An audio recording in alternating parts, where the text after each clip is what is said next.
Dante Greco. Dante is a really smart guy. Ladies love Dante. Look at that head of hair. Look at that face. What's your name? Dante Greco. Dante was me, yours truly. I'm gonna come.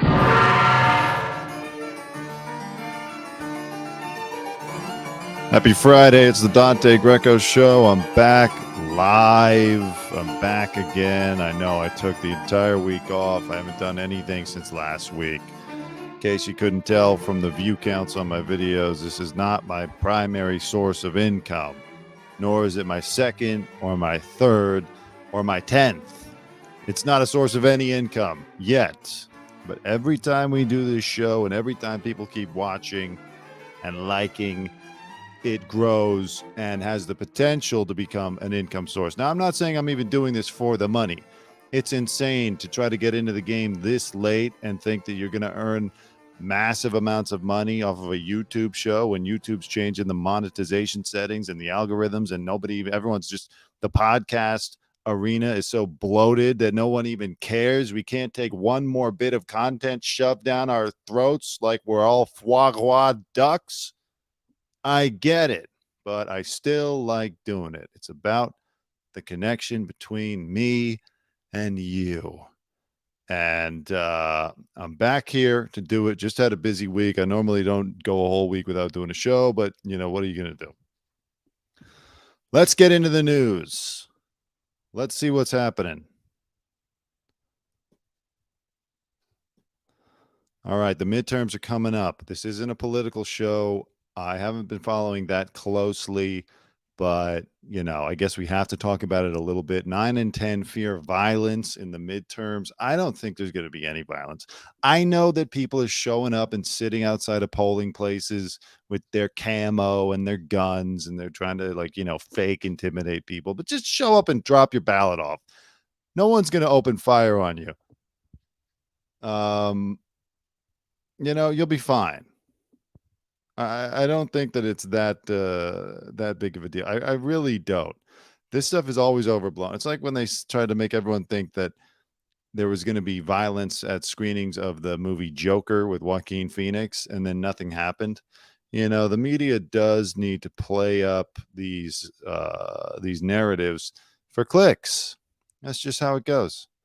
So I don't think there'll be any issue, any serious issue. You know, maybe a fist fight or something. But I think you'll be okay. All right, so that's my take on the midterms. You'll be okay. Let's talk about Britney Spears.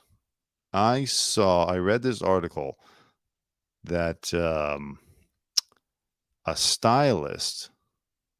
Now, this is what's funny about it. TheSun.com is, you know, they're on the borderline of reputable. They're also, like, you know, they'll post real stories, but they're also the ones that post about like at a UFO, alien. They're kind of touching on the same subject matter that the old National Enquirer would touch on, or like the Weekly World News, but they still have real stories. It's just weird because I saw this headline that Britney Spears is trapped as a baby doll pop star because of her traumatic past. I thought, okay, they must have talked to a doctor. No, it's a celebrity stylist who has revealed this. Britney Spears needs to break free from her dated pop princess image, given her age and her new life. She's shackled to her difficult past because of the trauma. By the way, the celebrity stylist, not exactly wrong. I'm sure there's kind of a Michael Jackson thing going on here. Britney Spears got famous very young and went through, you know, a lot of abuse. We all know about the conservatorship that she had to be in. I was there when it was lifted. I was out there in the crowd. I was covering it for TMZ. And when they made the announcement, all the pink confetti started firing off, and you know, like, everyone was having a great time. They were blasting Britney Spears music.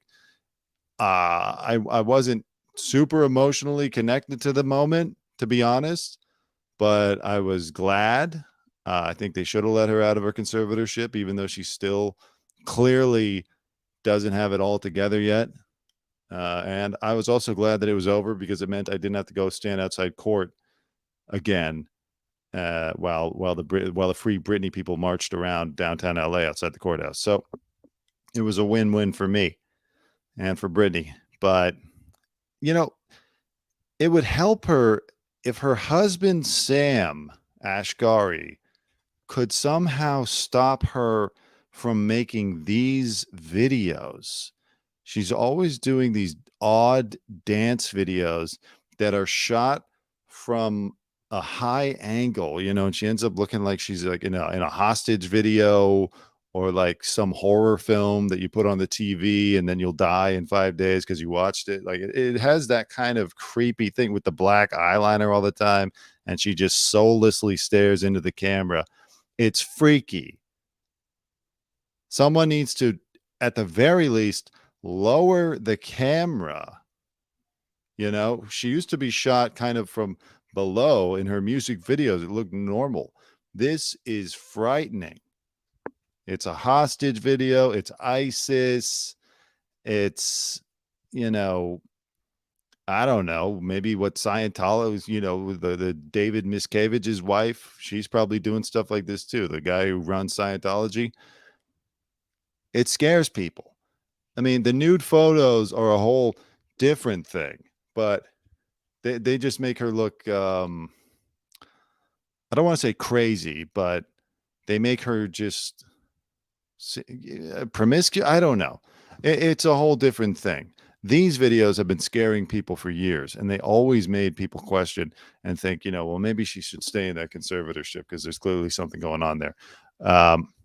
But I agree with the stylist. I think she is kind of trapped in her past, probably needs a lot of therapy and just to continue living in freedom to move beyond this. At least she hasn't gone the Michael Jackson route of completely butchering her face with plastic surgery and changing her skin tone so that she doesn't even feel like she can go outside anymore, lest she be stared at like some kind of anthropomorphic freak. I don't know if anthropomorphic was the right word there, but it's a live show. So that's the Britney Spears story. I wanted to touch on this. This came out the other day. The owner of Moon Shadows in Malibu and his son were killed in a fiery Mulholland Drive crash after 21-year-old rear-ended their vintage Mustang. Suspected drunk driver charged with double homicide. I only wanted to touch on this because Moon Shadows, if you have forgotten, is the place where Mel Gibson got drunk, left, and then got pulled over and went on his whole anti-Jew sugar tits rant. And that rant, you could argue, gave me a career because that was really the first big story that TMZ broke. And that put them on the map. Now, I didn't come along until a few years later, but without that story, they may not have accelerated so fast to the point where they could hire a whole crew of camera guys like myself to hit the streets and get more celebrity content. So I owe a special debt of gratitude, I think, to Andrea Bullo, the owner of Moon Shadows Malibu, and his son Marco. There he is. Rest in peace. It's very sad. You get hit by a car from behind and you die. That's how it always happens, isn't it? The guy who hits you gets out of the car and is okay. And there he is doing a sobriety test, unscathed. And you're dead in a fiery crash. What the fuck is that? It's horrible. So I just wanted to give a special shout out to Andrea Bullo and his family. Thank you for having that restaurant. Thank you for over-serving Mel Gibson to the point where he destroyed his career for years and gave me a career in return. There's a lot of celebrities that I could think of that way, by the way. Mel Gibson, the Kardashians, of course, Kanye, like all these people. Michael Jackson, thank you for dying and for us for getting the exclusive. All these people kind of put the company on the map and sustained it to the point where I could get there and work for 10 years and do very well. And now I have this show. Nicole Avon. Now this kind of touches on the midterm. God, I feel bad, by the way, for these clef thing or whatever that's called, the lip thing. But like, where is can we get a little bit of like a blurring on that? I don't want to be confronted with that every single time I'm just scrolling through a website. It's kind of intense. I'm just trying to read the news, not have a breakdown over feeling bad for some child with a cleft thing, whatever. All right. Nicole Avon, she's the wife of Ted Sarandos, Netflix CEO, and her mother was murdered earlier this year in a home invasion robbery. Her mother was married to Clarence Avon, who I used to see every day in Beverly Hills, and I just recognized him from there. I didn't know who he was, but he was always out and about going to lunch. Legendary music industry figure. And I had to go there that morning. They sent me out when Clarence Avon's wife was killed. I had to go up to Beverly Hills and set up my tripod and try to get some footage. Of course, the cops had set up a police line so you couldn't get too close. But at the time, we were all not the company, not just me and like my friends that I were talking to.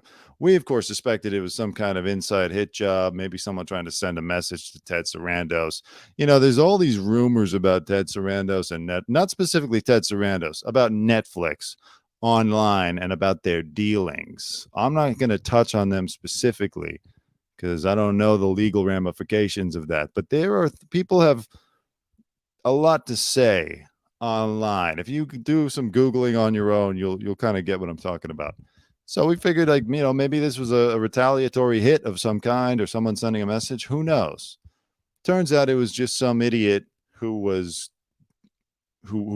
after breaking into their home, then went to the Hollywood Hill and killing her unnecessarily. He went to the Hollywood Hills and I think tried to break into another home and ended up shooting himself in the foot. Just some criminal. Anyways, Nicole is coming out in favor of Rick Caruso because she says it's the drug addicts in the street. There's so much chaos. Says there are people naked in the street and drug addicts in front of people's homes, adding to the uncontrollable chaos in Los Angeles. She finds it insulting that people assume she will vote for Karen Bass, who's running against Rick Caruso, just because they are both black women. A lot of celebrities came out in favor of Rick Caruso, and then they kind of quieted down because of all the blowback they got. But the celebrities, some of them liberal or they want to at least portray themselves as liberal. They don't want homeless people bringing down their property values any more than a normal person does. So I'm not surprised by this at all. And especially for her, some reckless POS broke into her parents' house and shot her mom. You can't be mad at her for voting for Caruso for that. There are a lot of unstable people in LA right now. I don't think LA is as bad as everyone else thinks it is. It's really neighborhood to neighborhood. But on the drive through every neighborhood to get from one part of town to the other, you are seeing a massive amount of either tent cities or you're seeing these RVs. Whoever got into the RV business or has been in the RV business, they're making a killing right now. Hopefully, unless the RVs are. I mean, I will say the RVs that I see parked everywhere are kind of old and shitty. So maybe it's the secondhand RV market that's doing well. But there's a lot of RVs, a lot of campers, a lot of people out on the streets. Yes, I mean, if you go to Hollywood was always kind of like that, but it's worse now. Zombies wandering around. And even I've had to deal with some of this. There was just, and no one knows what to do. The security doesn't really do anything. They don't really move people along. And except in Beverly Hills. Beverly Hills is very good about this. They have Beverly Hills ambassadors that are always around. Now, they're not armed. They don't really have authority to do anything, but they kind of lean on the undesirables. If they see someone coming in and trying to set up camp, they surround them and then they move them along. They call the cops. You may say that's inhumane or whatever. I'm just telling you what I see. And Beverly Hills has a lot of fake homeless people too. So it's like, it's interesting because the ambassadors know the difference between the fakes and the real ones, because we see them. I used to see them every day. You get to know who's just hustling out here and who is legitimately disturbed and is swinging around a fireplace poker, which who knows where the fuck they got that, but they're swinging it around outside the Palm and they need to be moved along. I think we can all agree with that. Yeah, I went to a Whole Foods in Westwood like a year or two ago. Some guy out there just yelling at everybody, making lewd comments. And, I kind of got into a little bit of a verbal argument with him. It was stupid too, but I did it. And then,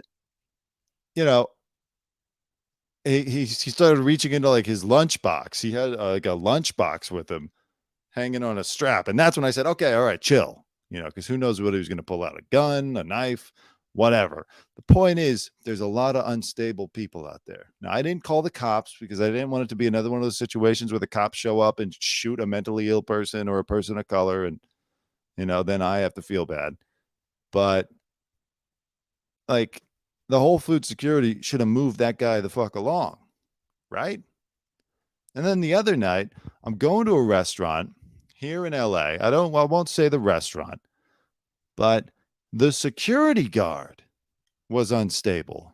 I go and park up the hill on a public street. It's perfectly legal to park. As I walk down, he says to me, "No, you can't park up the hill." I said, What? He said, "You can't park up the hill, man. No parking up the hill." I thought it was a joke. He was wearing a mask. I thought maybe it was somebody that I knew, like, fucking with me. So I started laughing, and then he's like, "No parking up the hill." So I try to walk past him. He's blocking my way. I'm like, "What are you talking about? That's public parking up the street. You can park there." He goes, "Yeah, you white privilege motherfucker." I said, "What is white privilege?" It literally wasn't white privilege. If it's white privilege now to park on a free public street, then I don't know. This country is over. But I literally didn't do anything wrong in this instance.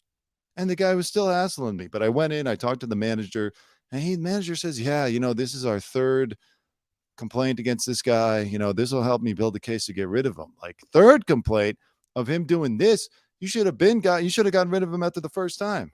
But whatever. He gave us some champagne. We sat down, should have left, but I don't know.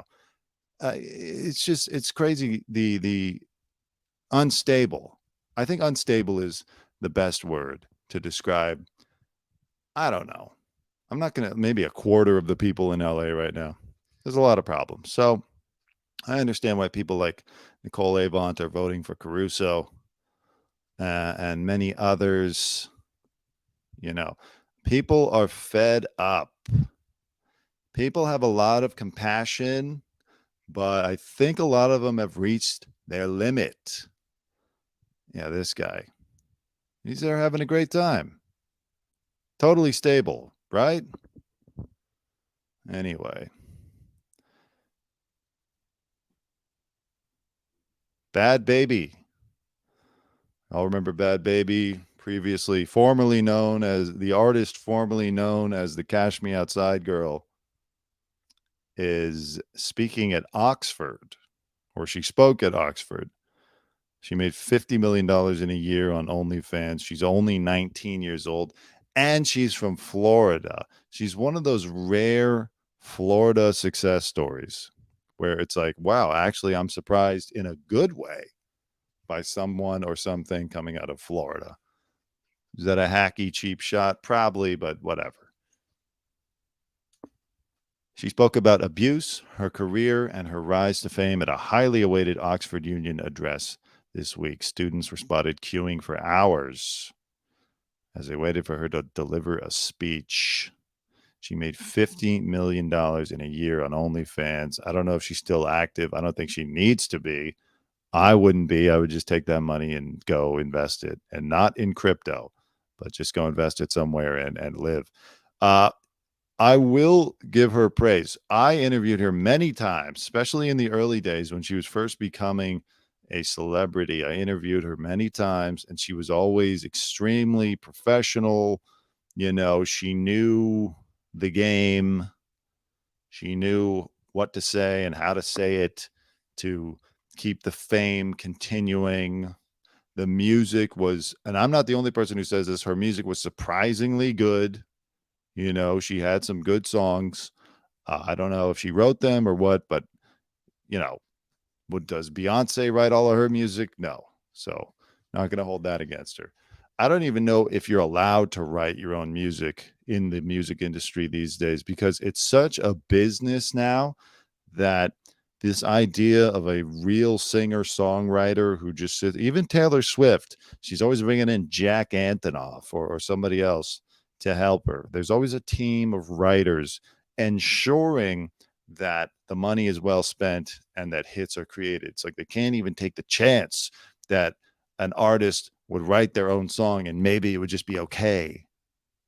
So I just don't know if you're allowed to anymore write your own music.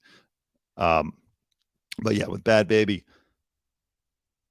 I you know what? She should be speaking at Oxford.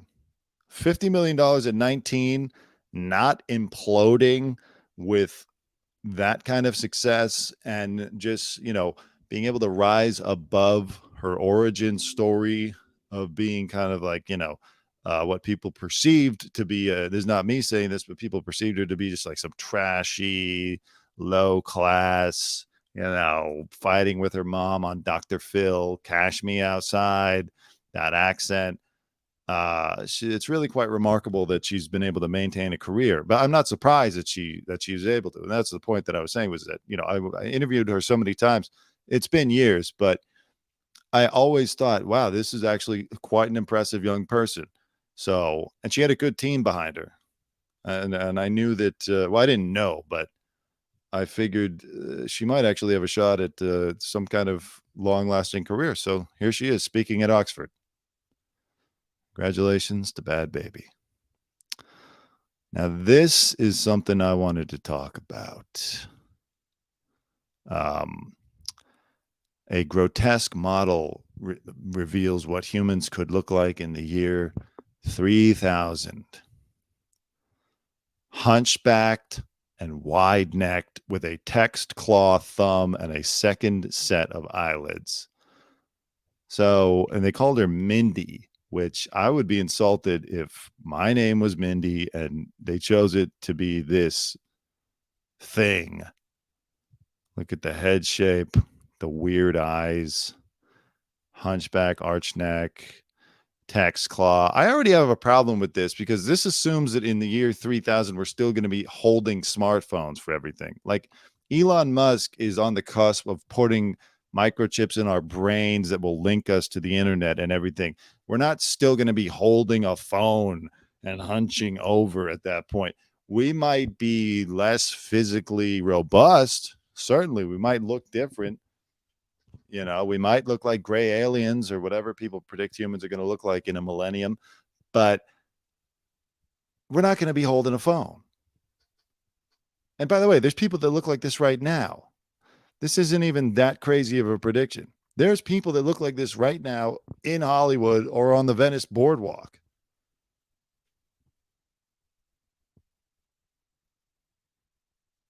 Mindy, a grotesque model named Mindy, which they say provides a glimpse of what humans could look like in less than 800 years as a result of our reliance on technology. She was created by toll-free forwarding as a way of visualizing how technology affects our bodies. Years of looking down at our smartphones or up at computer screens will result in hunched posture, according to the model. Yeah, I mean, even computer screens, we might have little contact lenses, we might have glasses that we can just look and see everything. There might be virtual projections. Yeah, they have the technology. I was at Disneyland, and some Star Wars ride that they have has this really realistic looking holographic projection of one of the Star Wars characters as part of the ride. Now, as that technology becomes more available and less expensive to create, we could be doing that. You know, you press a little button and up comes your computer screen, and there's some kind of weird touch technology that you have, or maybe you put a glove on and you can touch the air and type. This is kind of a short-sighted model. Meanwhile, our hands will be permanently molded into a claw shape after consistently gripping our smartphones. As well as text claw, humans could experience smartphone elbow, a permanent 90-degree angle caused by the typical positioning of the arm when holding a device. This is horse shit. Why is her head buzzed? Are we also getting rid of long hair?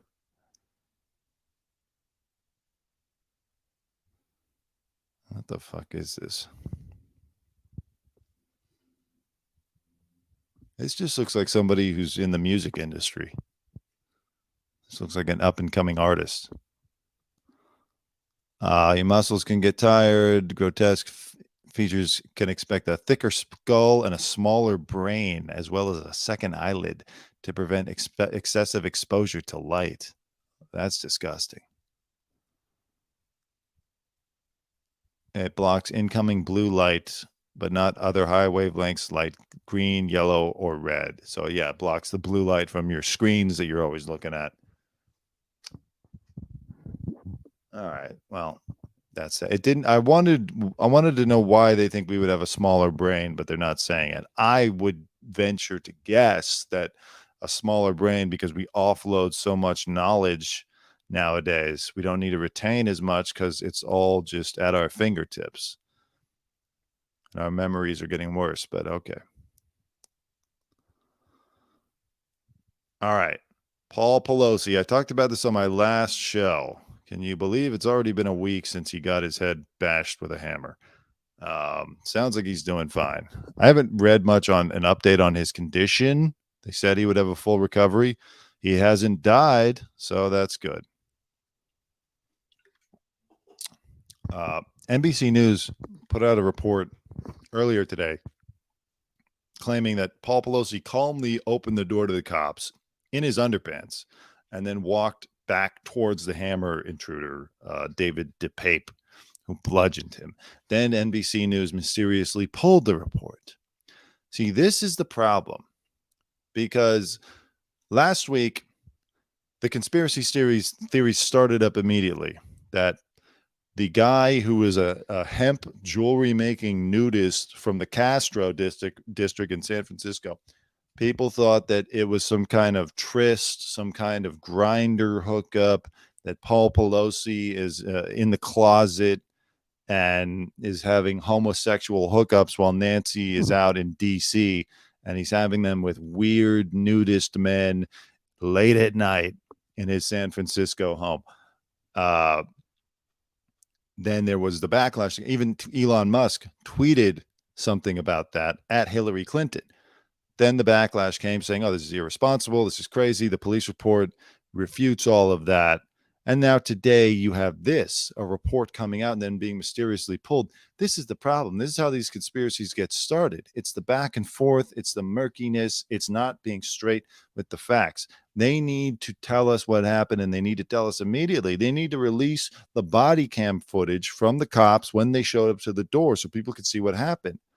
Because if they don't, then those who don't like Nancy Pelosi and her politics, those who are conspiratorially minded, they're going to think, okay, well, there must be something to this weird story that Paul and DePape knew each other. Or at the very least, we're having some kind of hookup gone wrong.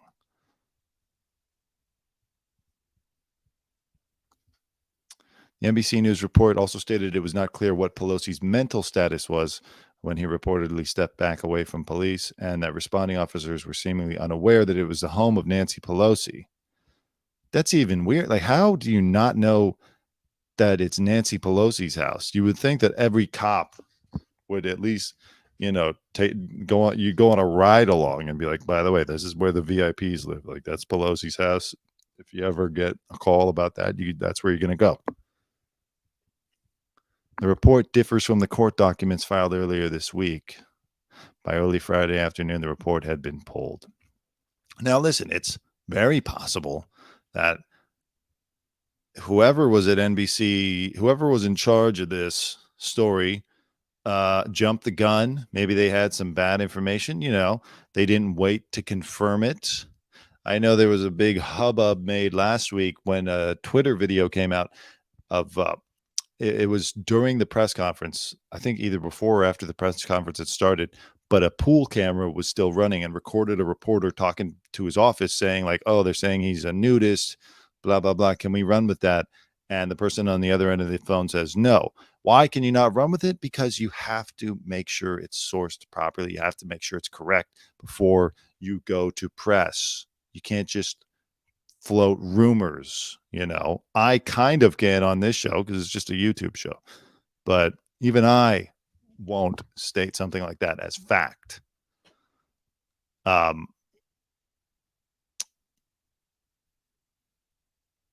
Yeah, so I think that shortly after it aired, the main source for the information was unreliable regarding the question of the circumstances that the police encountered when they arrived at the house, specifically what the police saw and how far the attacker was from the door. So it sounds like they just jumped the gun and went with an unreliable story. However, there are still weird questions about this story. One of the neighbors was saying that there's always security around the house and like, why didn't it trip the alarm? Someone said, well, why was the glass broken on the outside? I don't know. There's a lot of questions that would be cleared up if they would just tell us everything that happened.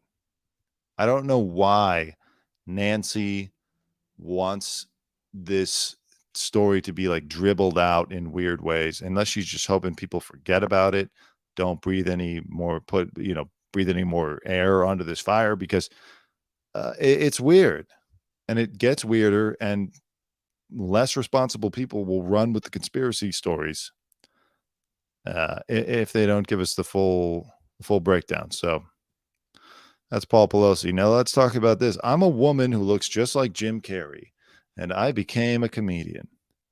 She does. She looks just like Jim Carrey.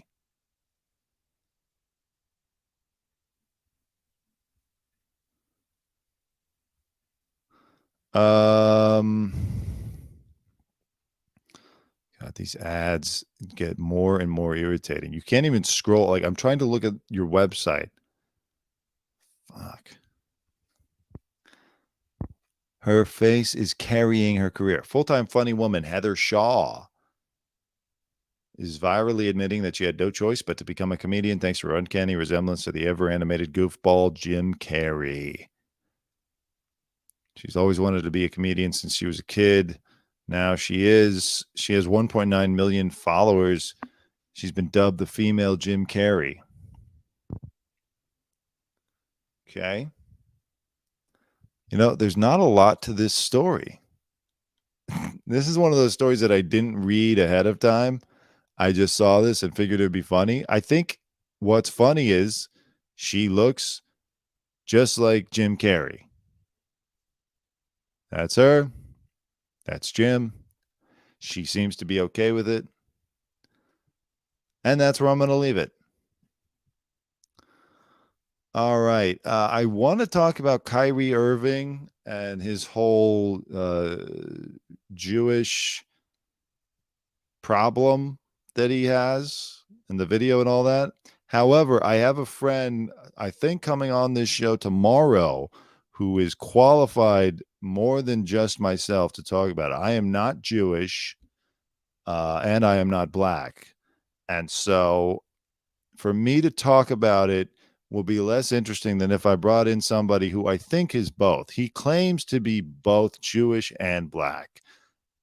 I'm not sure about one of those, but I'm going to get him on here tomorrow and we're going to discuss this Kyrie story and Kanye and just the wave of anti-Semitism that seems to be cresting right now in the media. And it just, I happen to see I Stand With Kyrie trending on Twitter. It's amazing how many people are coming out in support of him, either saying, oh, you can't talk about anything anymore, or like Kyle Kuzma, another NBA player, was like, man, you get in trouble for talking about the truth now. Like, what truth? It's shocking and not shocking. It's shocking that so many people are publicly coming out in support of Kyrie. Not famous people, by the way, just people on Twitter. But it sounds like there's been a lot of people who have been waiting for someone to express views like Kyrie and Kanye. And now they're getting irritated, these people on Twitter, that Kyrie and Kanye are facing consequences. So it'll be interesting. It'll be an interesting discussion. That'll be tomorrow on the Dante Greco Show. Let me see if there's anything else I wanted to talk about.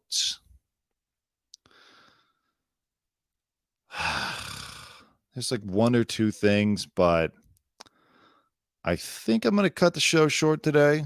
We only did about a half hour. It's more fun when I have someone else to talk to also. So I'm going to save a couple of good stories for my guests. We're not just going to talk Kyrie and anti-Semitism tomorrow. We'll talk about some other fun stuff and news. It'll be better that way. But I just wanted to come on today because I noticed that I lost a couple subscribers. I just want to say, hey, why? What? Because I didn't make a video for 1 week? Don't you have anything else to watch? Like, come on, give me a break. I know the people who left aren't watching this either, so there's no point in even saying this, but you know, I'm going to keep making videos. Okay, just stick around. You don't need to unsubscribe. Jesus. All right. Let me leave you with my intro video. As always, this is the Dante Greco Show. Signing off. I'll see you tomorrow on a special Saturday edition of the show. As long as my friend shows up.